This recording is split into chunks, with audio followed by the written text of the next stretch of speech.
Good evening. Are we ready, Lauren? Yes. Good evening. Welcome to the Shelton Board of Education regular in-person meeting, Wednesday, March 23rd, 2022. It is 7 o'clock p.m. Before we start, I'd like to take a moment of silence to continue our thoughts and wishes for the people in Ukraine and surrounding areas that are experiencing so many troubles.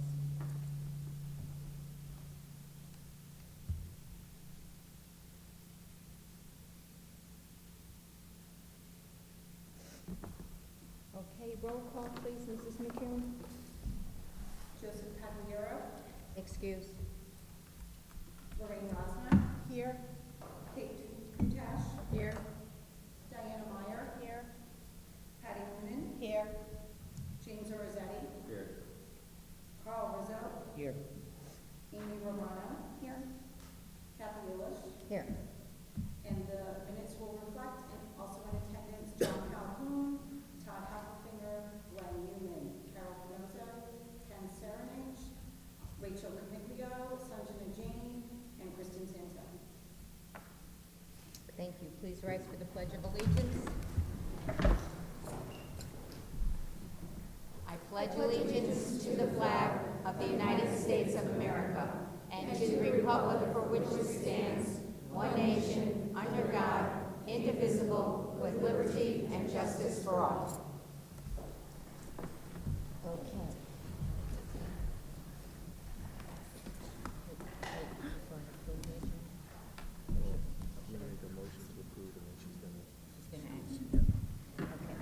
A motion to approve the agenda, please. Madam Chair, if I may make an amendment to the agenda?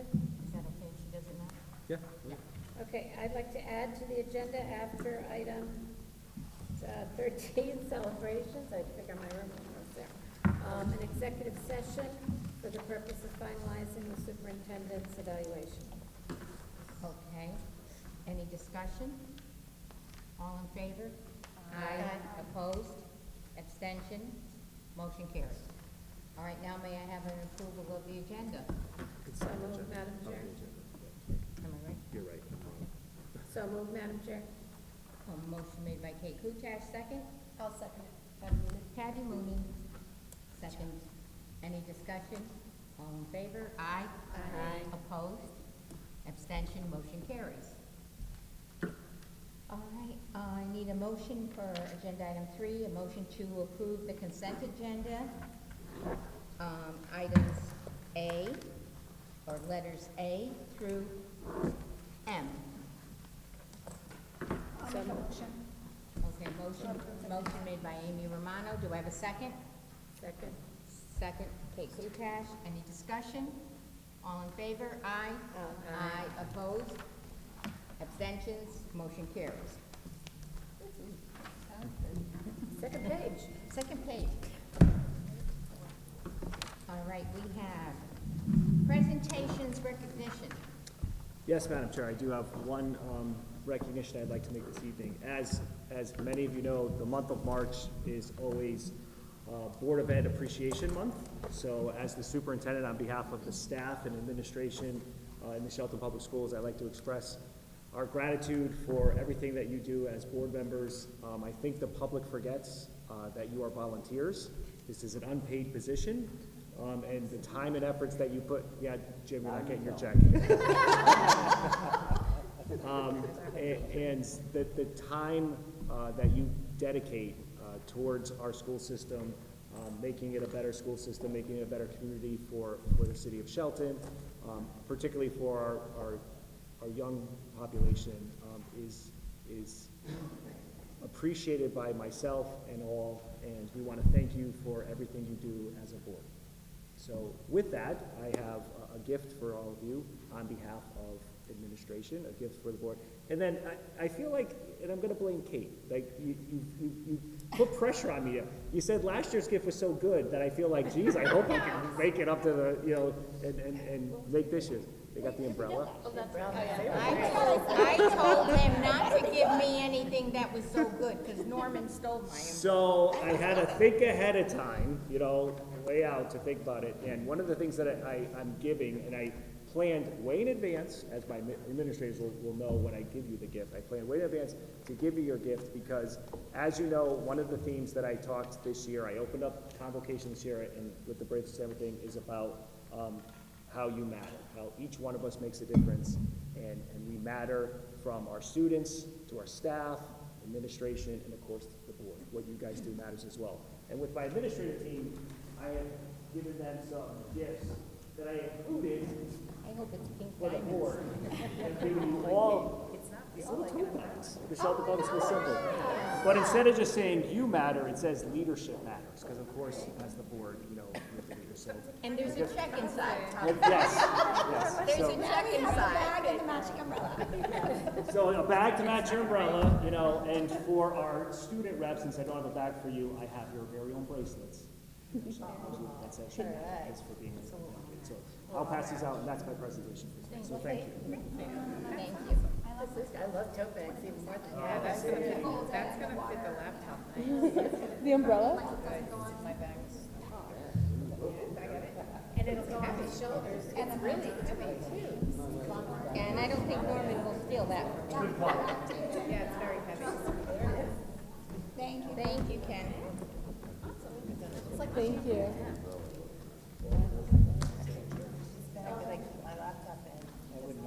That's all I have.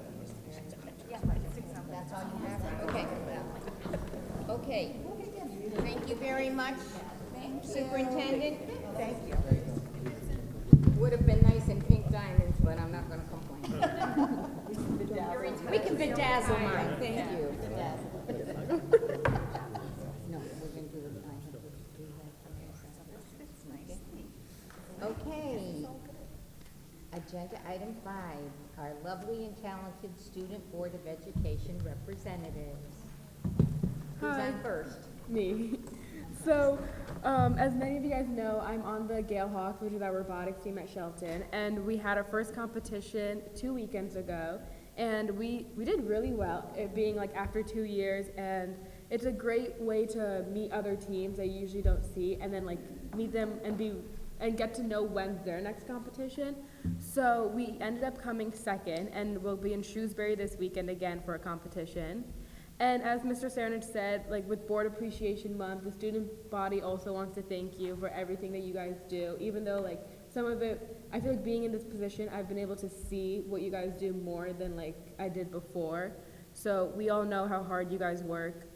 The SAT was today, so juniors took that, and it was a digital version, so a lot of us are just glad to be done with that. It was really, it was a long day, but at least it's over now.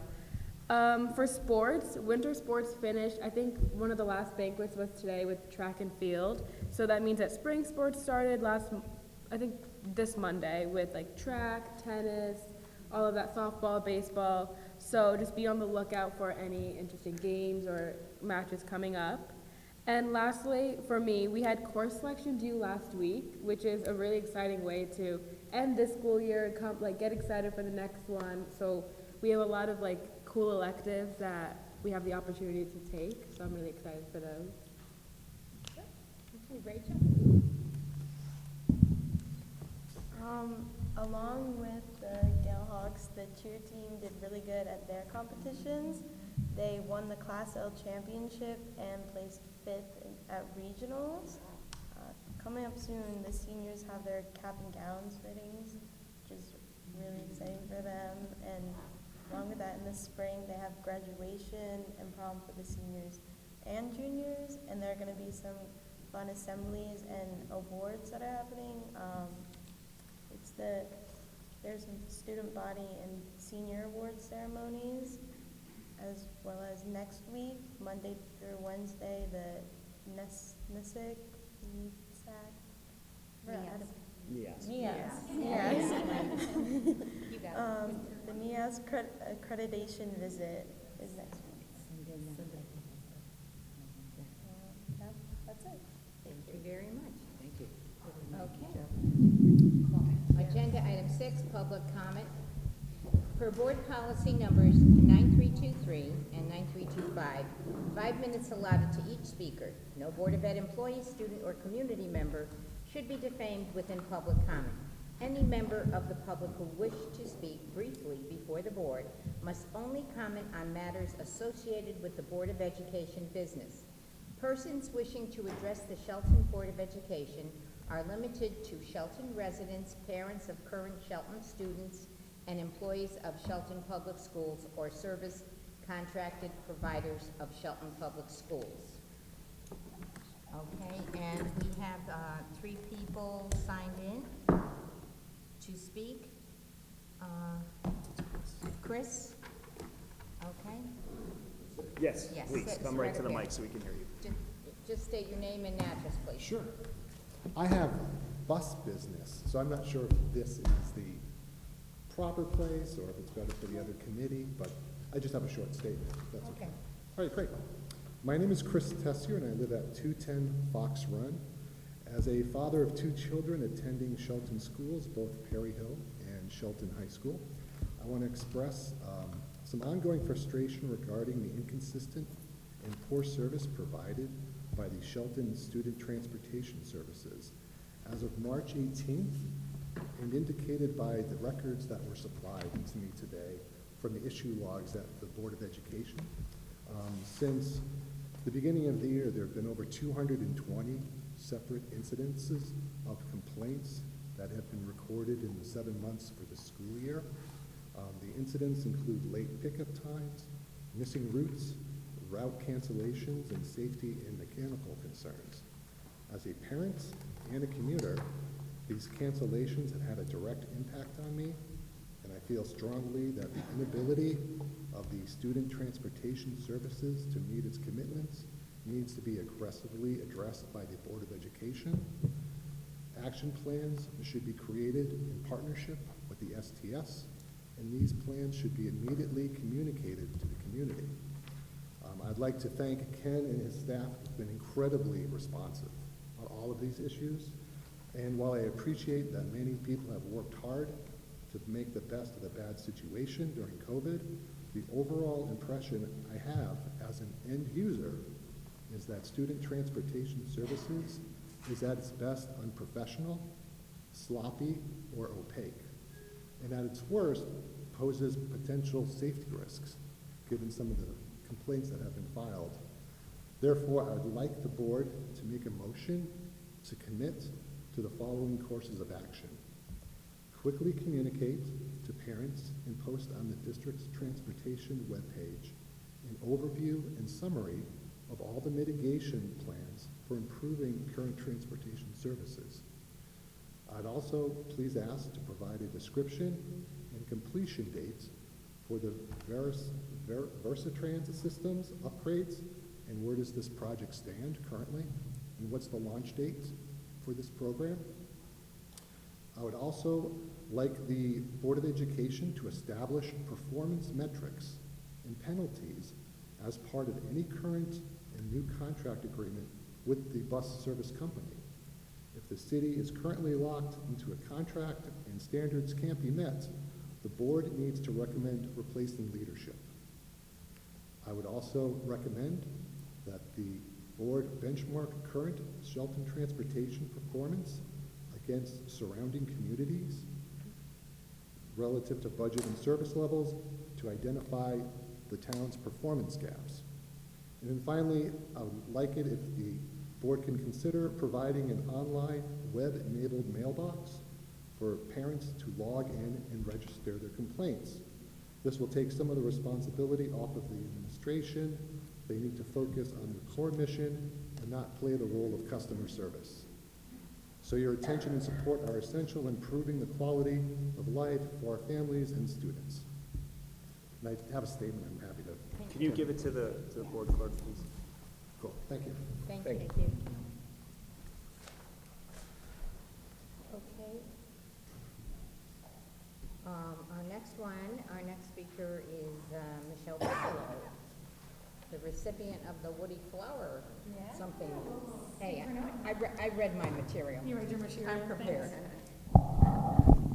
Hi, my name is Michelle Piccolo. I live at 49 Cloverdale Avenue. I'm also a very proud employee of Shelton High School. Today I know Sanjana talked a little bit about our team, but I came to tell the board of all the great things that are happening with the Gale Hawks. Our team is sometimes hard to see because we're always in little places working super hard. We've been, since January, working on an amazing challenge. We were tasked to build a robot that can pick up a tennis ball that's giant-sized off the floor, shoot it into an 8-foot hoop, and then at the end of the 2 minutes and 30 seconds, we climb what for best purposes would be a jungle gym in the back. So we lift our robot off the ground and climb 4 tier levels up. So Sanjana did a great job about saying how well we did, but we really are doing amazing, amazing work. Our competition was last weekend, or the weekend of March 11th and 12th, and we won 14 matches in a row before we suffered our first loss. We were the number 2 alliance. We did also win an Innovation and Control Award for the amazing programming that it takes to run our robot. We have an autonomous section where we teach the robot, or tell the robot, I guess, what to do. We don't touch the robot. It's an autonomous section of our program. Sanjana was very modest. She is also up for the Dean's List, which is part of our first robotics challenge. We as a team submit someone who does exemplify the values of FIRST, and she interviewed with the people from our FIRST community, and she is a finalist. So she is doing also amazing.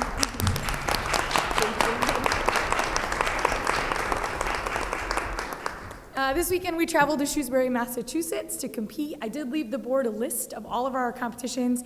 They are holding us to a 25-person limit, so I know some people have asked to watch us, and we passionately thank you for wanting to support us. There are Twitch feeds which show our games in progress, so I did leave the feed for that if anyone wants to. I'm going to give a shameless plug to the band that if you're home this weekend, there's an amazing home band show if you'd like to attend that at Shelton High School. And from the robotics team, we'd like to offer the board an open house. So we currently, our practice field is at SIS. So on April 5th, if anyone wants to come after 6:30, my team will be there, and we're happy to show you what we do in person and answer any questions the board may have. But thank you so much for your support of our amazing program. What was that time again? So that's at 6:30, anytime on April 5th, and I can send a little note out too, to remind you. April 5th, we're having Gale Hawk Open House, so we're inviting our parents too, because our parents haven't been able to see us in person. So after 6:30 on April 5th, we'll be at SIS for anyone that wants to kind of come in and see it, because on video it's fun, but in person it's super impressive too. So thank you so much. Michelle, can you tell me, does the robot have a name? So we've been calling it Hawkeye. We're the Gale Hawks, so Gale obviously from Shelton, and we work with some amazing people from Sikorsky, OEM Control, Hubble, and so we call our robot, our team is the Gale Hawks. So our robot is Hawkeye, because it can see and shoot that ball amazing. So thank you so much. Okay, our next speaker is Christine Scarpetti. Is that, am I right? Did I say it right? Yeah, absolutely. Good. You're sitting for support. I'm sitting for support. You're sitting, you're the support. She's my Okay. support system today. Okay, Hi, everybody. hi. I never actually thought I would be here speaking, so this is kind of impressive for me. Just want to say hi and thank you, everyone, for everything that you do, first and foremost. And I don't know how to follow this because that was amazing. Anyway, my name is Christine Scarpetti, 361 Buddington Road. I have a child at Booth Hill, and I have another one in the pre-K program at Mohegan. So, I'll just read what I have so I don't go off my script. We have been having ongoing concerns since the start of the school year. In January 2022, I contacted to outline several issues of concerns regarding the pre-K program at Mohegan. Immediately, things were jumped on and things were helped to remedy these issues. And I appreciate all of the efforts that were put in, and I know it was definitely more than one of you that I see in front of me that did that. Unfortunately, the situation has still deteriorated, and I feel that I need to reach out again for help and support, and I have already in the past few days. My child's newest teacher has been nothing but amazing, both in providing quality updates and communication, as well as in her overall teaching ability. Each day, the children come out of her classroom and leave happy and excited to share their day and all of their new crafts. She's been so passionate about her work and dedicated to her work with her children, and it has not gone unnoticed. Sadly, I just found out she's leaving. The real question is why. Why is someone so passionate, so dedicated, and clearly making a difference leaving this school after such an incredibly short tenure of 3 months? This is extremely concerning. This is the second new staff member to leave the same pre-K classroom this year. Our first teacher lasted only until Christmas break, and now our teacher is done April 1st. Even the paraprofessionals in the room haven't been the same. Where is this consistency? These children have lived through 2 scary past years in this world, and us as parents couldn't wait to get them back in school, to get them some support, some learning, and consistency that they would need. What's going on that is making so many new staff members leave in such a short month, with such short months? I know my questions won't be answered, but I'm concerned, and I know other parents are as well. If this is happening is this happening in other grade levels, or is this just a pre-K issue? There's been, as I said in January, no consistency or stability. 2 things that are extremely important in early education, both of which support social, emotional, and cognitive development on a number of levels. It's important that our youngest school children feel safe in order to learn how to build meaningful relationships with their peers and staff. Children who are safe and secure in their environment and with other people around them are more likely to engage in more frequent, age-appropriate conversations, which in special education peer program is highly, highly encouraged. With that, children who are comfortable with their people who they support them are more likely to participate in learning opportunities and cooperative play, such as working with others and accomplish daily tasks and role-playing and even playing games. This can demonstrate less aggressive behaviors and build confidence. Isn't that what we're all trying to do in every school system, in every school in Shelton, along with Mohegan? This constant change isn't benefiting the kids in any way. I fear that the future of this program as staff continues to overturn. I mentioned to you in January that this pre-K program is failing the kids involved. This continues, and it is more true than ever. We cannot continue to lose staff. The number of teachers is low, and so is morale across the board in this school. With the increasing numbers of children needing special education in our district, this issue is baffling.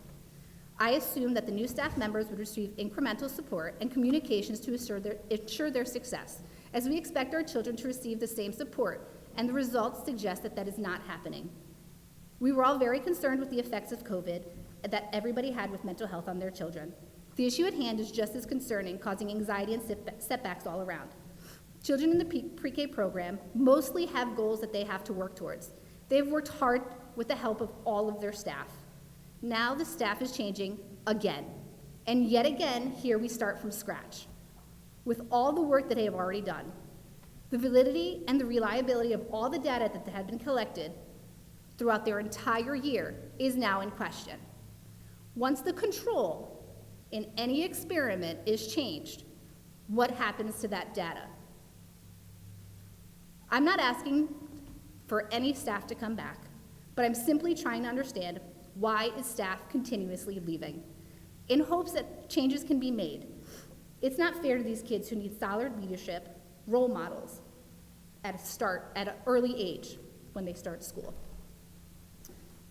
That's all. Thank you for your time. Thank you.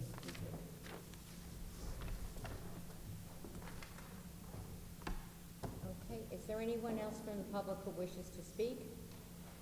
Anyone else from the public who wishes to speak? Last call. Anyone from the public who wishes to speak? Okay, we're on to number 7, Superintendent's Report.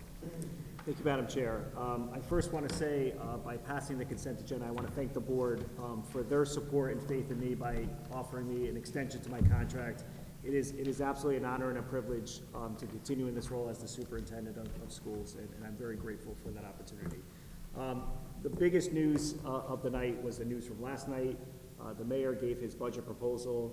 He made a budget proposal for the Board of Education of $75,009,538. That is an increase to our current budget by $1,500,000. This by far is the largest increase that we have seen from the City Hall in quite some time, and I'm very encouraged by this. It still gives us a shortfall from our recommended budget. Obviously, with the request, we're going to be there's a gap of about 2.6 million, but I'm encouraged in working with the city, I'm encouraged in working with the administration so that we can find that balance before May and working with the aldermen. As a reminder, we have a meeting with the Appropriation and Taxation Committee on Wednesday. For those board members who can make it, Todd, Carol, and I will be there to present. And then the aldermanic meeting will be sometime in May, the date yet to be determined. I do have a meeting with the mayor tomorrow. The two topics of discussion is going to be, one, the budget, and two, buses. So that's my agenda with the mayor tomorrow, so hopefully we're going to yield some positive results in both those areas and continue to move forward. Sanjana took away some of my news with telling everyone about SAT Day. I did speak to Mrs. Riddle. We had a very successful administration. Today was the Connecticut-wide administration of SATs in all public high schools. It is the first year that we've gone digital. So the SATs was offered in a digital format. In speaking with high school administration, it was extremely successful. They thought it was easier to implement in the digital format. All of our students were able to take it on their Chromebooks, which was nice.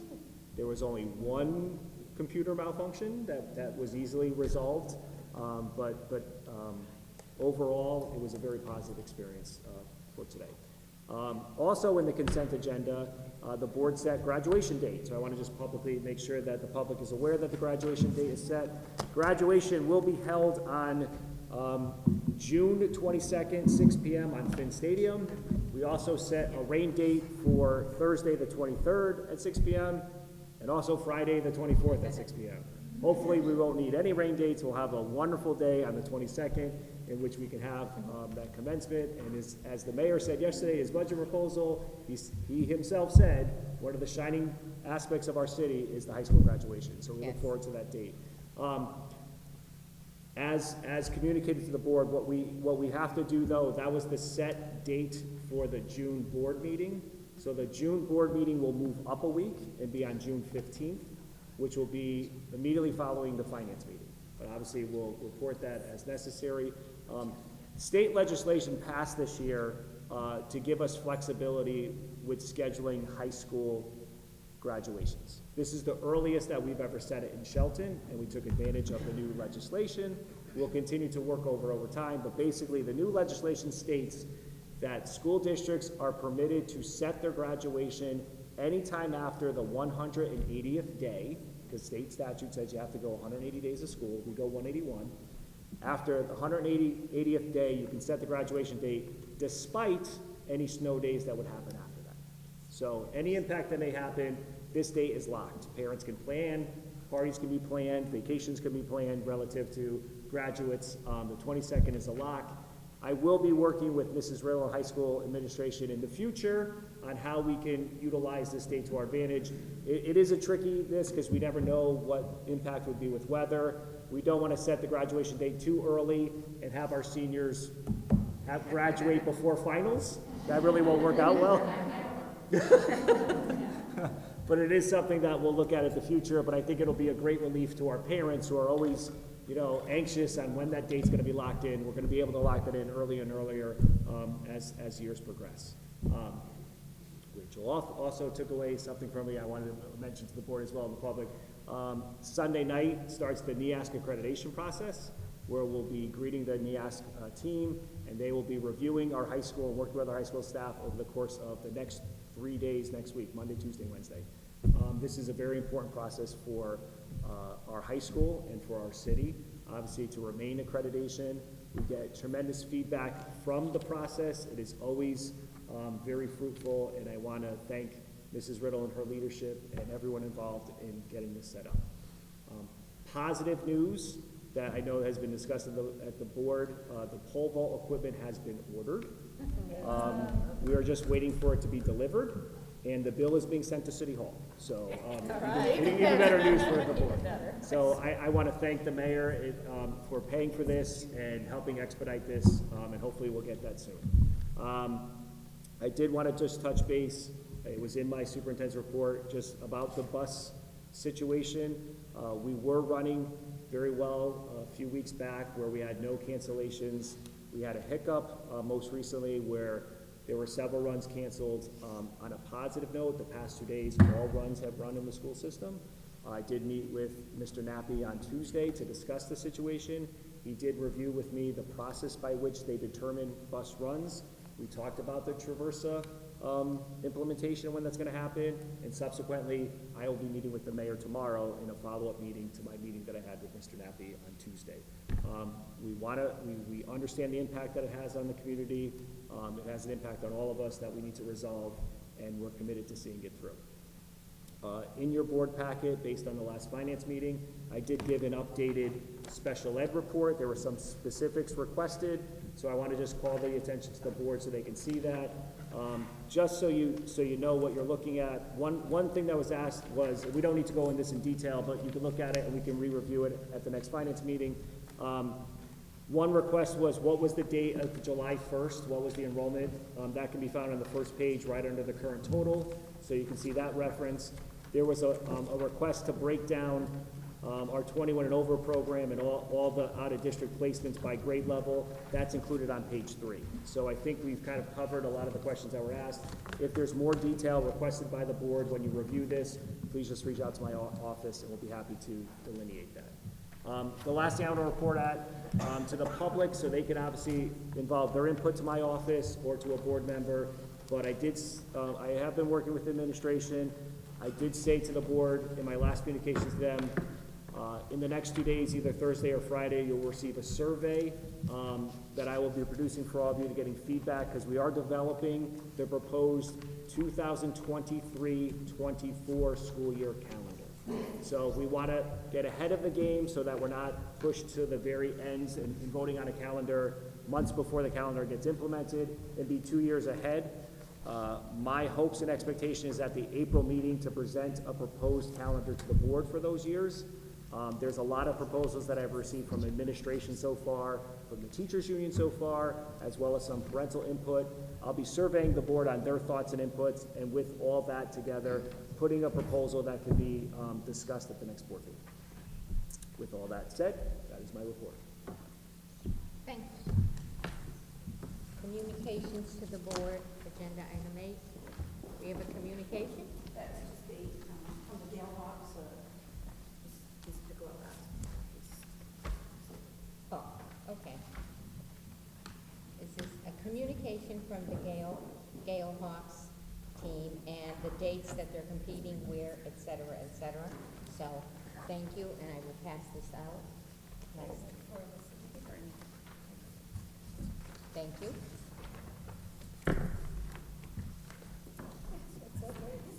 Yes. Okay, and our next one, comments by the board chair. March, of course, well, today is National Puppy Day. I just want you to all know. Okay, but it's an important day. But March is dedicated to the recognition of our school board members, those elected individuals who give a countless number of voluntary hours to address many complex and demanding challenges, especially over these past 2 years. While we come from all walks of life, business owners, technology management, teachers, family therapists, banking vice presidents, assistant superintendent, to name a few, we all come together to work on a common goal of helping students learn, grow, and experience educational success. While we may individually disagree on certain issues, it is healthy and helpful to see another viewpoint. I want to thank each and every one of you for the time, energy, and resilience you expend while serving on our Board of Education. You are very valued and appreciated by me for your commitment to our students, staff, and community. Short and sweet and to the point. Now, on to reports of standing committee. Teaching and learning. Yes, Madam Chair, Teaching and Learning Committee met on Tuesday, March 8th. Kristen Santelli and Tina Xavier presented an analysis of the NWEA testing results.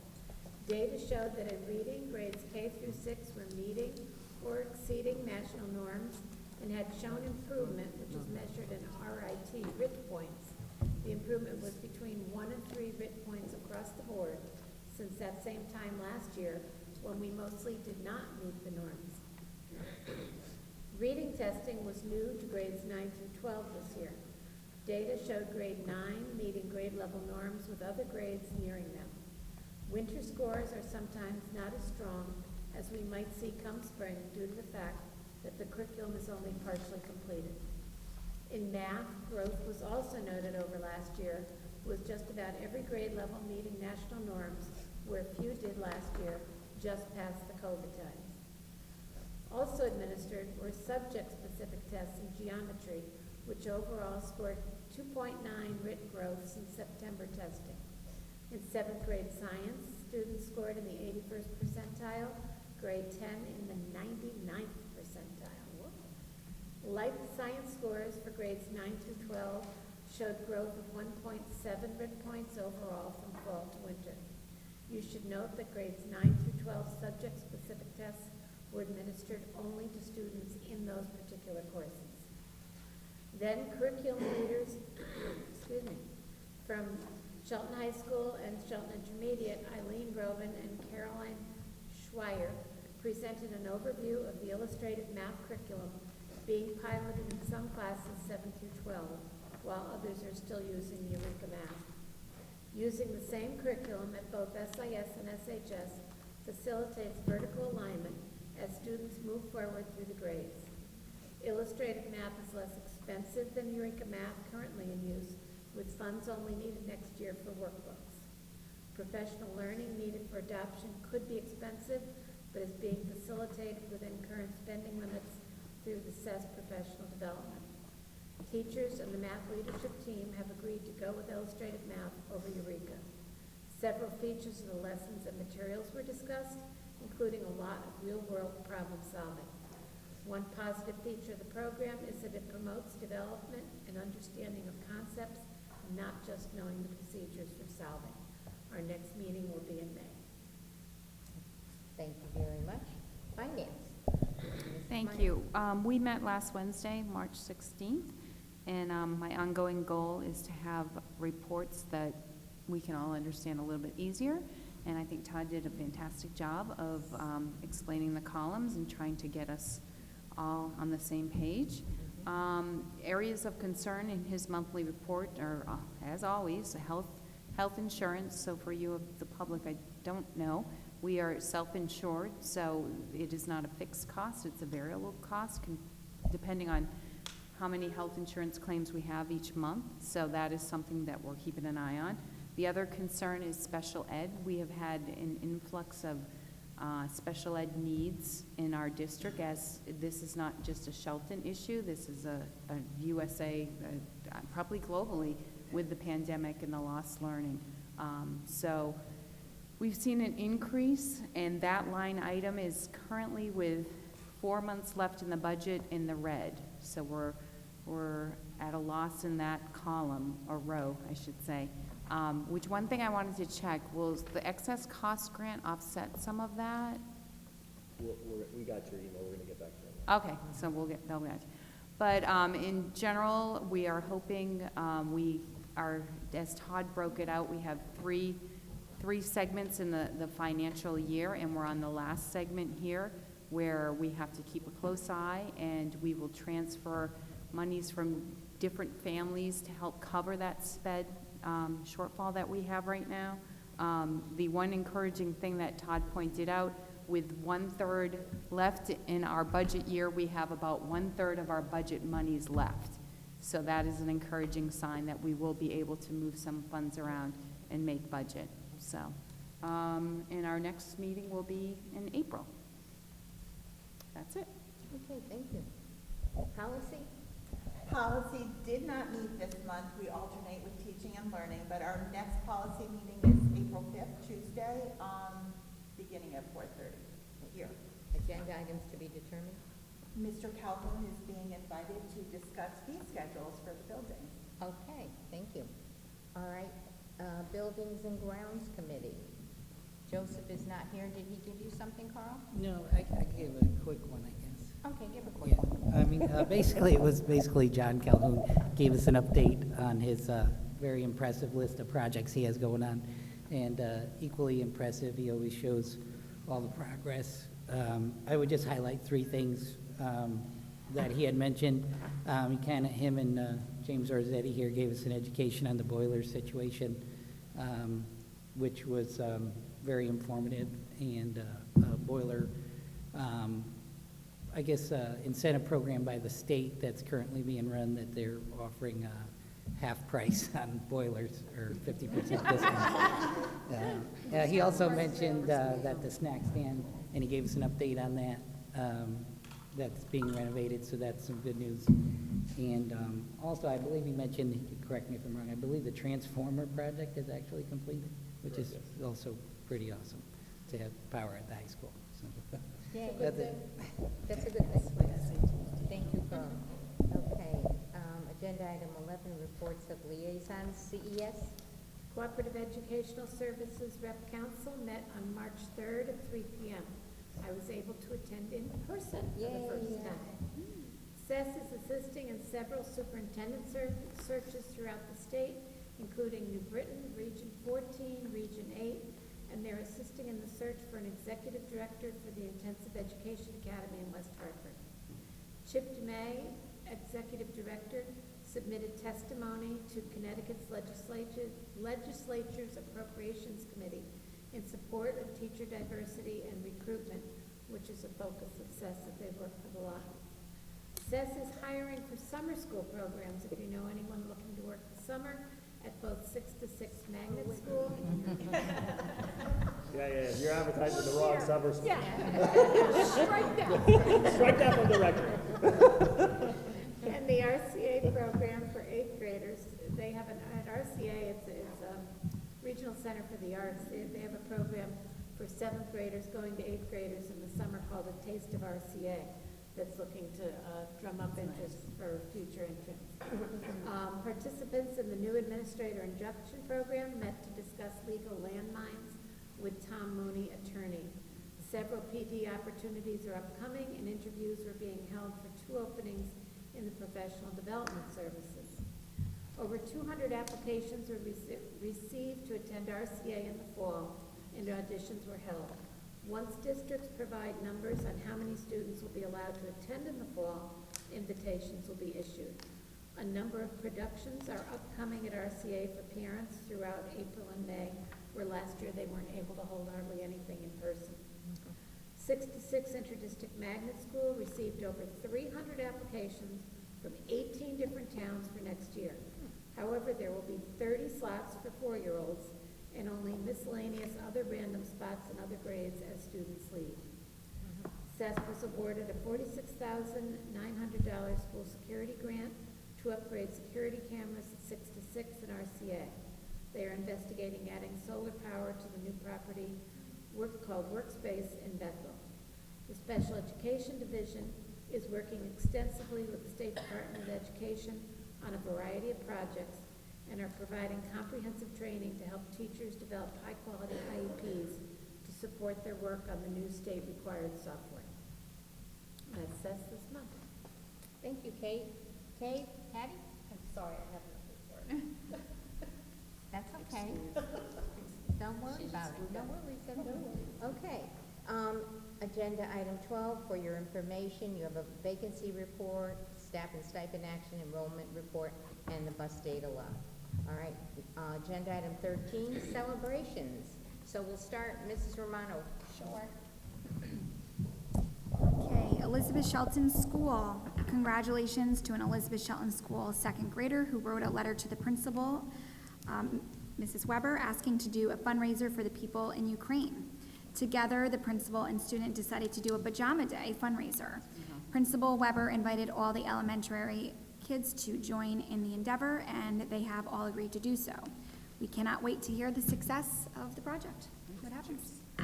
Great job. And I should add to that, not only is it the elementary schools, but we do have some fundraisers from, I think, the intermediate school and the high school for fundraisers for the Ukraine as well.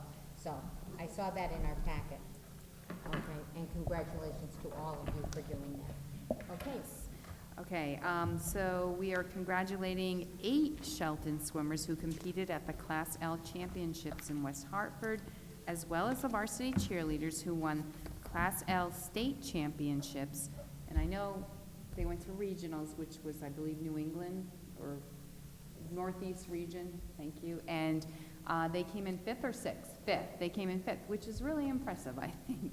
So kudos to them. Their strong spirit and will fight. And will to fight. And will to fight, thank you, has paid off. Okay, Mrs. Rosner. We also need to recognize the expansion of the Unified Sports Program at Shelton Intermediate. Samantha Medrick and Ron Gaitis have signed to coach the team, and the program will run now for 3 athletic seasons: soccer and kickball in the fall, basketball in the winter, and track in the spring. The Unified Arts Program provides so many opportunities for the participants, including social and gross motor skills, increasing their confidence, and deepening their friendships with their peers. Congratulations to that great group. Okay, kudos to Shelton Wrestling coach Bill Maloney's team for their successful competition at the Floyd Little Athletic Center in New Haven. 4 wrestlers placed in top categories. Our very own student rep, Grace.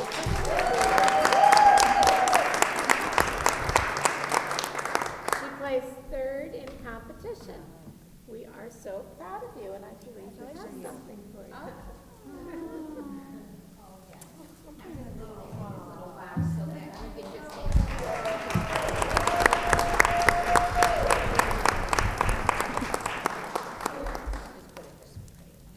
Okay, Patty?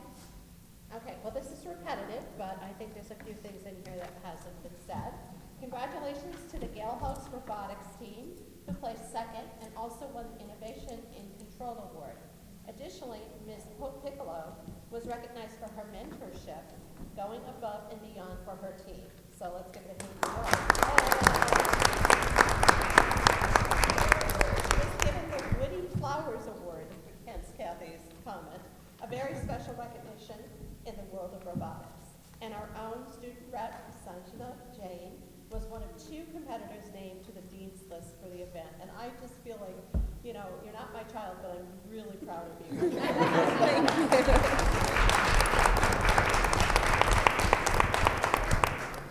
Okay, and the last comment, I have to acknowledge one of our very own, Attorney Fred Stanek. Fred was notified on March 15th that he was selected as the winner of the 2022 Distinguished Friend of Education Award by the Connecticut Association of Schools, which I guess is a very prestigious award. This is the highest award given to persons not directly involved in public education. He will be honored on April 4th. Congratulations to Fred on this most prestigious recognition. And I will tell you that Fred did invite me to come up and celebrate with him and meet the Superintendent of Schools in Seymour as well as the board He members. served there on the Board of Ed in Seymour for what, like 15 years? 32. 32 years. Double that. 32.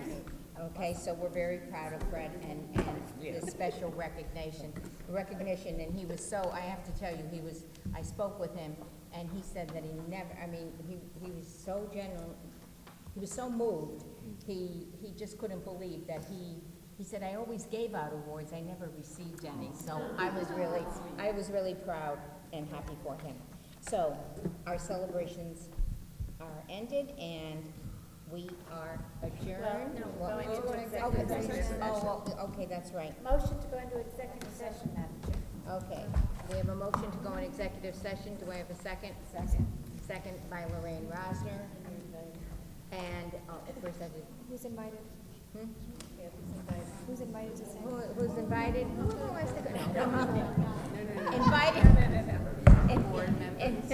Invited into that will be, our superintendent, our chief of staff, and our director of finance, correct?